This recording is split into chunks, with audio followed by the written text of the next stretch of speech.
Viewer সবাইকে স্বাগতম। আশা করি সকলে ভালো আছেন। তো আজকে আলোচনা করব ইনো এই লেমন ফ্লেভারটা নিয়ে।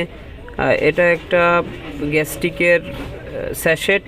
এটা আপনার গ্যাস কমায় 6 সেকেন্ডে অ্যাসিডিটি দূর করে। এটা আপনি 150 গ্রাম পানিতে পুরো স্যাশেটটা ঢেলে দিয়ে গোলাবেন। গোলানোর পরে একসাথে খেয়ে ফেলবেন। এতে আপনার অ্যাসিডিটি নিরাময় হবে মাত্র 6 সেকেন্ডের মধ্যেই। এটা অ্যাসিডিটি দূর করতে সবচেয়ে দ্রুত কার্যকর একটা স্যাশেট। এটা সেবন করলে আপনার একদম সবচেয়ে দ্রুত পরিমাণ সময়ে 6 সেকেন্ডের মধ্যেই আপনার অ্যাসিডিটি দূর হয়ে যায়। আমার ভিডিও দ্বারা আপনাদের যদি কোনো উপকার হয়ে থাকে তাহলে অবশ্যই লাইক দিয়ে চ্যানেলটি সাবস্ক্রাইব করবেন। অবশ্যই বেল বাটনটা অন করতে ভুলবেন না। ধন্যবাদ সবাইকে। আল্লাহ হাফেজ।